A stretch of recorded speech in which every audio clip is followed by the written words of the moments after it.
Des abstentions. Monsieur Morel, 21. Madame la maire, mes chers collègues, la police de la propreté est une police du bien-être, c'est une police de l'hygiène publique, c'est une composante centrale pour un environnement de qualité et un cadre de vie agréable. À Rennes, cela passe par une intervention humaine quotidienne sur le terrain de la part des équipes de plusieurs services. Les services municipaux, direction des jardins, direction de la propreté, par le service des déchets de Rennes Métropole. Et je crois qu'on peut rendre hommage à tous ces services pour leur engagement en faveur de notre bien-être à tous. Je ne vais pas détailler les chiffres qui sont dans le rapport et qui témoignent de l'importance du travail à faire et du travail effectué et suis, le cas échéant, à votre disposition pour toutes les précisions dont vous auriez besoin.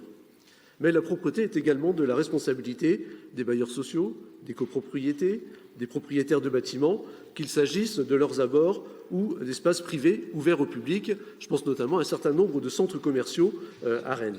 Elle est enfin de la responsabilité des habitants eux-mêmes. La propreté dépend d'un effort permanent de sensibilisation, de prévention et de pédagogie pour que chacun acquiert de bons réflexes et observe l'autodiscipline qu'imposent les vies en société. Résumons-le simplement, la propreté est l'affaire de toutes et tous. À ce titre, nous ne pouvons que nous féliciter de la participation importante, samedi matin, des Rennais aux actions proposées par la ville dans le cadre de la Journée mondiale de la propreté. Ainsi, 200 personnes ont participé à des opérations de nettoyage dans 6 quartiers, et je remercie les services municipaux qui ont organisé cette action et les collègues du conseil municipal qui y ont participé, alors qu'il y avait ce week-end et samedi matin en particulier beaucoup d'autres propositions dans la ville que d'aller ramasser des déchets dans les parcs et sur les voiries. Alors, pour construire notre stratégie propreté, un travail mêlant, comme en 2018, enquête auprès de habitants et travail avec les services et les agents et évidemment avec les élus de quartier a été mené. Ainsi, une enquête effectuée en 2021, fin 2021, auprès de 1135 Rennaises et Rennais, fait apparaître que près de 89% des Rennais jugent la ville Rennes propre ou plutôt propre, contre 68% en 2017. Ils sont en même temps une majorité à penser que certains endroits mériteraient davantage d'attention. L'enquête a mis en évidence une méconnaissance des actions menées en faveur de la propreté et une demande de communication sur le sujet. Elle souligne qu'une large majorité des Rennais, 82%, approuvent l'expérimentation des parcs sans corbeille et plus encore, 90% pensent que la propreté est l'affaire de tous. On est raccord. Ces données sont le résultat d'une stratégie basée sur le triptyque communication-sensibilisation, équipement-traitement, verbalisation-sanction. Si ce triptyque doit demeurer à la base de l'organisation de notre stratégie, d'autres éléments doivent être pris en compte. En effet, les moyens importants déployés ne peuvent masquer le fait que les résultats obtenus ne sont pas totalement satisfaisants. De nombreuses infractions sont constatées, les absences de respect de la propreté des espaces publics sont trop fréquentes et certaines situations demeurent inacceptables. Je pense en particulier aux dépôts sauvages, notamment au pied de certains points d'apport volontaires. La ville de Rennes compte environ 1500 PAV, parmi lesquels environ 80, c'est-à-dire un peu moins de 7%, sont particulièrement impactés par des dépôts sauvages récurrents et nécessitent des ramassages réguliers par les services métropolitains, plusieurs fois par semaine selon certains sites. Cette fréquence élevée des collectes peut sans doute être mal interprétée par certains usagers, les amenant à considérer que c'est l'endroit où il faut effectivement déposer ces déchets hors gabarit, de même qu'il est habituel de trouver des déchets au pied d'une corbeille pleine.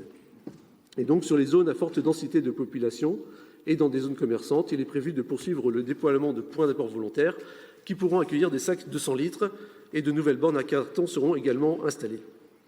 De même, un travail spécifique est engagé pour permettre aux Rennais de déposer leurs encombrants plus près de chez eux, avec la mise en place d'une déchetterie mobile par Rennes Métropole, une gestion de proximité des encombrants dans les quartiers prioritaires de la ville, Maurepas et Clenay, et bientôt dans le quartier du Blône.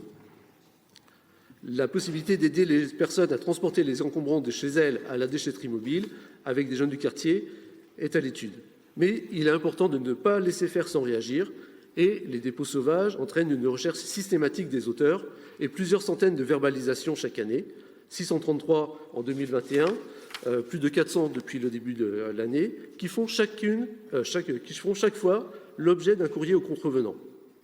Dans certains cas, l'identification peut être compliquée, mais pour ne pas donner le sentiment que l'espace n'est pas pris en compte, une rubalise, je vais vous montrer, qui porte la mention « dépôt sauvage », amende jusqu'à 450 €, recherche de l'auteur en cours est imposée sur ces dépôts.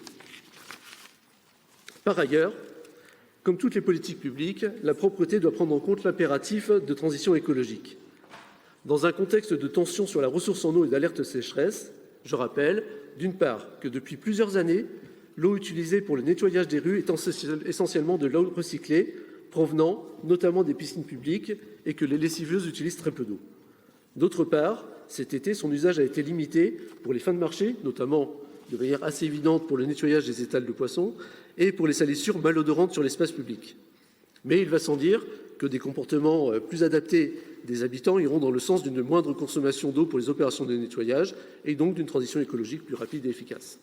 Enfin, pour encourager et sécuriser les déplacements vélos, le service propreté va renforcer son parc de balayeuses adapté à l'entretien des aménagements cyclables. J'ai rapidement énuméré quelques-unes des nouvelles actions mises en œuvre au quotidien par l'ensemble des acteurs de la ville et de Rennes Métropole pour améliorer la propreté à Rennes, tout en sachant que d'autres, mises en lumière par l'enquête, vont être prochainement appliquées ou sont à l'étude. Alors, sur les tags et l'affichage sauvage, nous avons augmenté le nombre de panneaux d'affichage libre et nous avons réorganisé les modalités d'intervention pour l'effacement des tags. Sur les jets de mégots, qui est un point sensible détecté à l'occasion de l'enquête réalisée en 2021, nous allons contractualiser avec Alcom, qui est un éco-organisme agréé par les pouvoirs publics pour la réduction des mégots dans l'espace public. Nous aurons l'occasion d'y revenir lorsque l'adhésion à Alcom sera proposée au vote du conseil municipal dans les prochaines semaines. Sur les emballages alimentaires, dans la suite de la convention avec l'enseigne McDonald's qui arrive à échéance en fin d'année, qui sera mise à jour, qui sera renouvelée, eh bien, nous travaillerons à son extension à d'autres acteurs de la vente à emporter. En ce qui concerne le problème des corbeilles qui sont parfois trop petites, elles seront retirées des espaces à forte fréquentation pour diriger les usagers vers des contenants de grande capacité permettant le tri des déchets, ce qu'on appelle des abris-bacs. Et pour anticiper sur les questions, les abris-bacs, ce sont des abris avec des bacs à l'intérieur. En parallèle, les corbeilles de rue seront rendues plus visibles et l'équipement permettant une meilleure réactivité pour les vider sera renforcé. En ce qui concerne la propreté dans les quartiers, je pense en particulier à Villejean, où le nettoyage de la dalle Kennedy, et au Blône, où le centre commercial Italie sont réalisés le dimanche matin. Et si cela est nécessaire, le nettoyage de certains parkings aériens sera accru.